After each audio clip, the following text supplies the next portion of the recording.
Rodeo is known for its thrills and excitement, but it also comes with dangers. Behind the cheers and adrenaline, there are stories of tragedy. In this video, we'll look at 5 of the most disturbing rodeo accidents of all time. Real stories that show the risks faced by those who ride.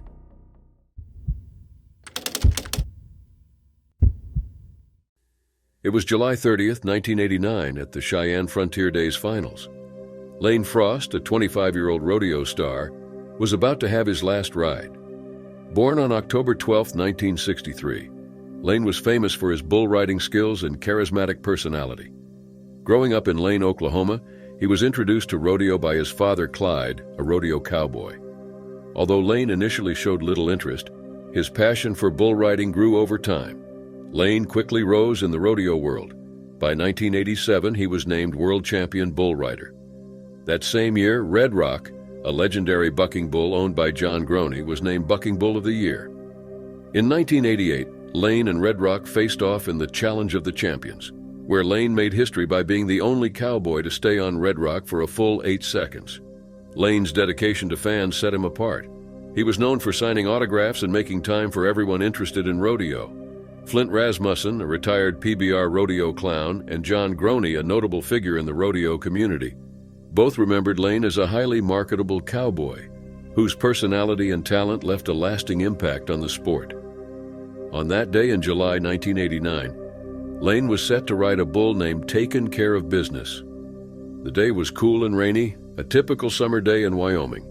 Lane rode the bull, scoring an impressive 85 points. However, his dismount went wrong. He landed in front of the bull, which then stepped on his chaps and hooked him with a horn to the ribs. Lane managed to stand and took a few steps signaling for help, but soon collapsed face down in the arena dirt.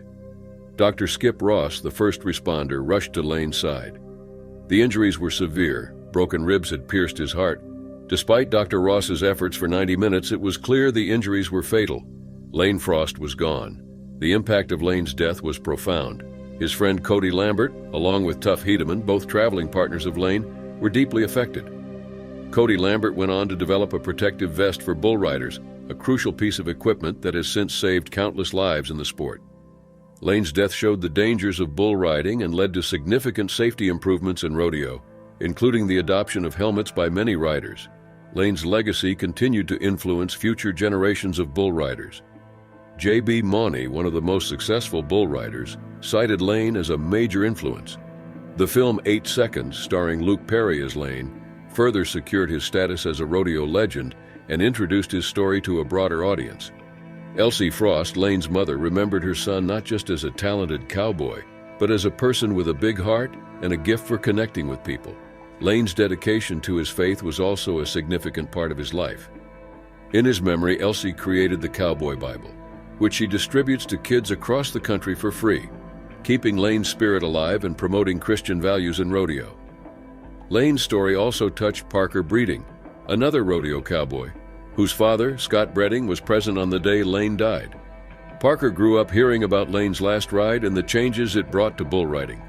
The protective vests and helmets now standard in the sport are direct results of Lane's tragic accident.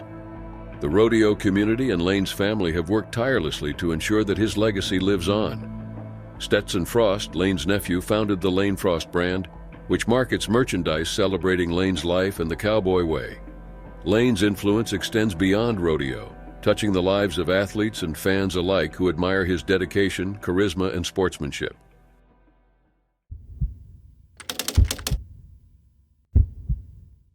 It was 1995 in Las Vegas, Nevada. Tuff Hedeman, a well-known bull rider with multiple championships, was preparing for another intense challenge at the Professional Bull Riders World Finals at the MGM Grand. On this day, Hedeman was set to ride Bodacious, a bull known for its dangerous and unpredictable moves. What happened next would become part of rodeo history. Hedeman, whose real name is Richard Neil Hedeman but known to everyone as Tuff, was no stranger to the risks of bull riding. He had won 3 world championships with the Professional Rodeo Cowboys Association, or PRCA, and was regarded as one of the best in the sport. At 32, he had taken on many challenges and always emerged victorious. But Bodacious, the 1994 PRCA Bull of the Year, was different. The bull had earned the nickname the world's most dangerous bull, because of its ability to seriously injure riders with its aggressive, sudden movements. The crowd in the arena was buzzing with excitement. Hedeman had drawn Bodacious in the short go-round, and everyone knew they were about to witness something intense. As he mounted the bull, Hedeman knew he had to lean forward to avoid being thrown backward. But this time, things went terribly wrong. Once the gate opened, Bodacious shot out of the chute. Within seconds, the bull slammed its head into Hedeman's face with brutal force. The impact was so severe that the crowd gasped in shock, many fearing they had just witnessed a fatal accident. Hedeman was thrown to the ground, his face badly injured. Despite the intense pain and shock, Hedeman managed to walk out of the arena. Later, he recalled that adrenaline had dulled the pain at first, but the full extent of his injuries became clear once he was on a gurney. Almost every bone in his face had been broken. Both his cheekbones were shattered, and his nose was broken. Hedeman was rushed to University Medical Center, where doctors initially believed he had been shot due to the severity of his injuries.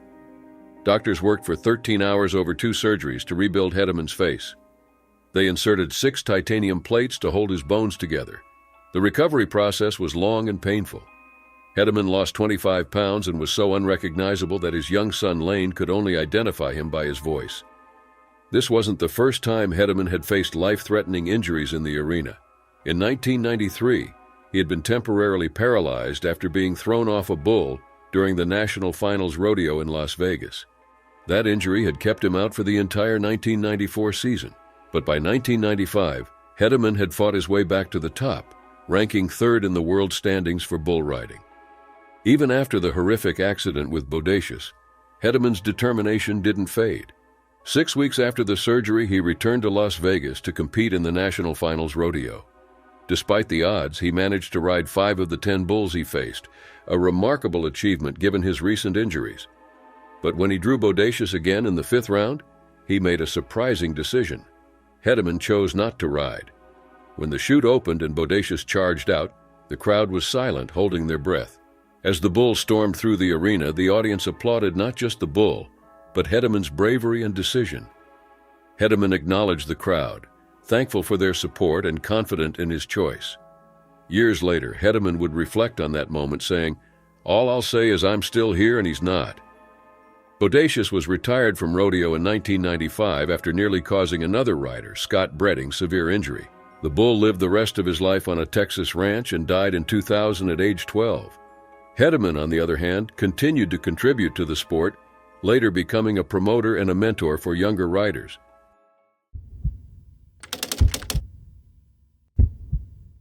It was March 24, 2000 in Albuquerque, New Mexico. Glen Keeley, a 30-year-old Canadian bull rider from Alberta, was competing in the Professional Bull Riders Bud Light Cup Series. Glen was at the top of his game, ranked 9th in the world by points and 6th by earnings for the season. He was preparing for another ride that night, aiming to move even higher in the standings. Glen was set to ride a bull named Promised Land, a powerful animal that had been named the PBR Bull of the Year in 1999. Weighing nearly as much as a small car, Promised Land was known for its intense strength and unpredictable movements. The crowd eagerly watched as Glen readied himself for the challenge. As Glen climbed onto the bull, the atmosphere was electric.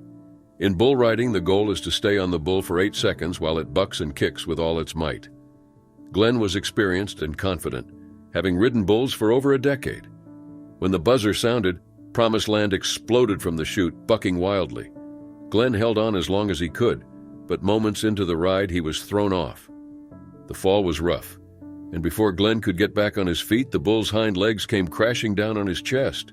The impact was severe, but Glen managed to walk out of the arena with help from the medical team. He even declined the use of a stretcher, joking with the staff on his way out.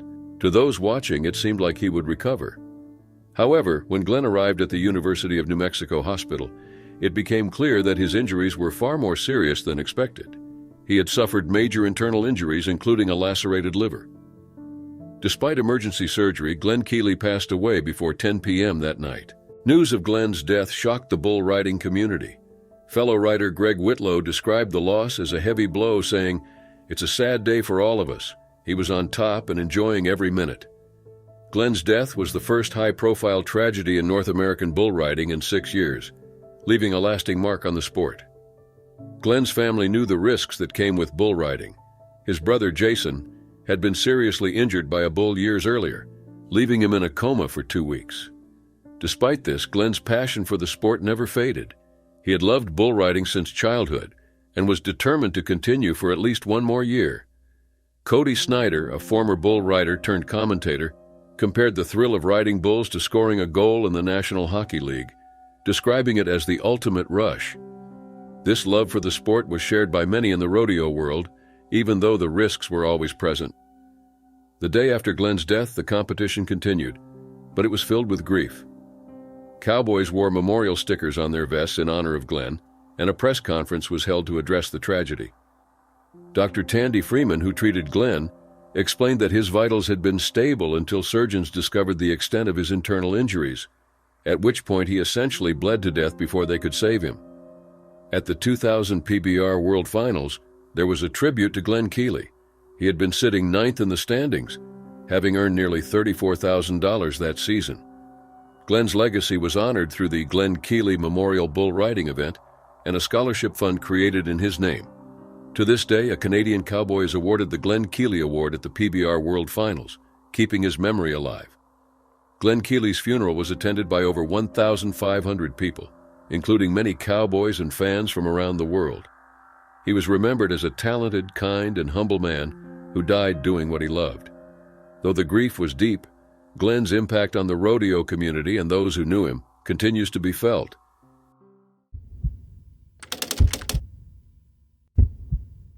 It was July 24, 2007, in Salt Lake City, Utah. Tag Elliott, a 19-year-old rodeo cowboy from Thatcher, Utah, was ready to prove himself in the days of 47 Rodeo, one of the biggest rodeo events in the country. Tag had drawn Werewolf, a 500-pound bull known for its aggression, making this a high-stakes ride. Tag had been involved in bull riding since high school. In 2006, he won the Utah High School Rodeo Finals and later placed second in the National College Rodeo Finals. Now, ranked 24th in the world as a professional, this ride was a crucial opportunity to advance. As the crowd watched, the tension built. The chute opened and Werewolf charged into the arena. In just 2 seconds, the bull's horn smashed into Tag's face, hitting him on the right side. The blow was devastating, breaking his eye socket, jaw, and knocking out several teeth. Tag was knocked unconscious and fell to the ground motionless. The arena went silent. Rodeo clowns and other cowboys quickly surrounded Tag, trying to help. Among the crowd was Chris Hyam, an off-duty ambulance driver. Seeing how serious Tag's injuries were, Hyam rushed to the arena and brought the ambulance closer. Tag was taken to LDS Hospital, where doctors worked for 10 hours to stabilize him. His injuries were extensive. Every bone on the right side of his face was broken. His jaw and eye socket shattered, and most of his teeth were gone. During the surgery, Tag had to be revived twice as his condition worsened. The next few days passed in a blur for Tag. He couldn't remember the accident or the days immediately following it. When he finally woke up several days later, he was in immense pain. Over the next 20 months, Tag endured more than 20 surgeries to repair the damage caused by Werewolf's attack. Despite everything, Tag's determination never wavered. He never considered giving up bull riding. "This is my job. This is how I make a living," he said. His only concern was waiting for doctors to give him the all-clear to ride again. His family, especially his parents, stood by him, reassuring him that he had their full support, whether he chose to return to the sport or not. In 2009, after a long recovery, Tag cautiously returned to riding. He worked hard to regain his strength, and by 2012, he made it back to the National Finals Rodeo in Las Vegas, the top event in professional bull riding. Tag's comeback was nothing short of remarkable. He finished among the top 30 riders in the world in 2010 and 2011, earning close to $85,000. His best year came in 2012, when he won Extreme Bull events in Austin, Texas and Pocatello, Idaho, earning $35,875 and ranking 15th in the world standings. For Tag, bull riding was more than just a job, it was his passion. "You know the risks going in, but you love the sport and you keep doing it," he explained. Even after enduring so much, his desire to ride never left him. Though an arm injury later slowed him down, Tag remained involved in rodeo and continued working on his ranch in Idaho. Looking back on the accident, Tag accepted the dangers of his sport. The support from his family, combined with his inner strength, played a huge role in his recovery and return to the rodeo. Despite everything, his love for the sport and his determination to continue riding never faded.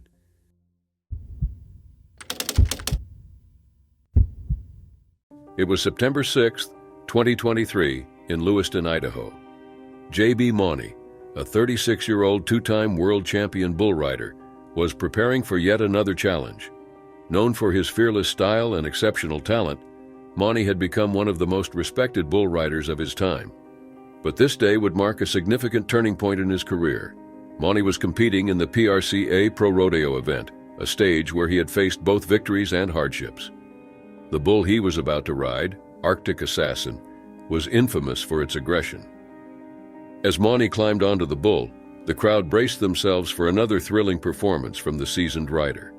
The gate opened, and Arctic Assassin surged forward with incredible force. Mauney, as always, held on with skill and determination. But in a sudden brutal twist, he was thrown off, landing hard on his head and neck. The impact left the audience in silence, sensing the severity of the situation. Mauney was immediately taken to St. Joseph Regional Medical Center. Doctors discovered that he had broken his neck, a serious injury that required surgery. Surgeons removed a disc from his neck and inserted a rod, plates, and screws to stabilize the area. Following the operation, Mauney updated his fans on social media.